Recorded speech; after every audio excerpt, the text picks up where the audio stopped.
le jardin. N'est-ce pas? Je trouve que c'est vraiment beaucoup plus fourni qu'autrefois. Hein. Tout de suite, j'avais une question à vous poser parce que vous m'avez annoncé que vous aviez l'écolabel. Ça, c'est une grande aventure. C'est le premier hôtel français labellisé. C'est ça, hein. Alors, le fait que ce soit un hôtel de charme m'a fait bien plaisir. On se fournit maintenant vraiment au plus près. Oui. Et ça nous a amené à découvrir des gens qu'on ignorait et qui étaient Petit pourtant producteur d'à côté. Exactement. On a un volailler qui fait des œufs de marron. C'est l'œuf de James Bond. Bon, on va aller voir à l'intérieur. Il y a plein de choses à...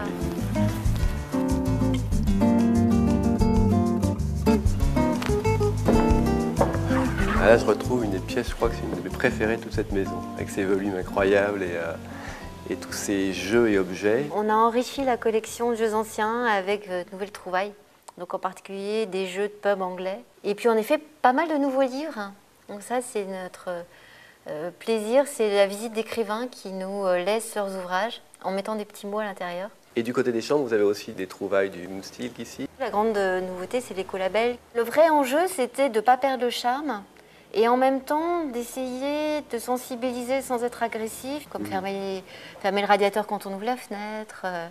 Donc vous leur mettez des petits messages, vous arrivez à les intégrer. Petits mots doux. On a un nouveau salon d'été avec des hamacs et des sièges suspendus. Il y a une vue sur le jardin qui est magnifique.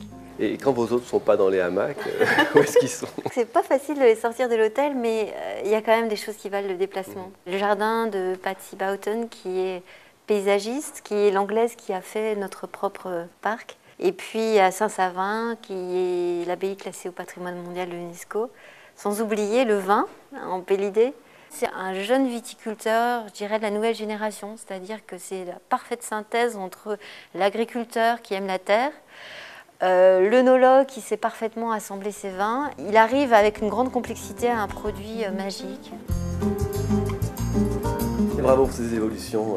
Et puis il va falloir revenir voir la suite. Oui, je reviendrai, oui, avec tous vos projets. De toute façon, je suis sûr de devoir revenir régulièrement. Bon, je vous accompagne. Merci.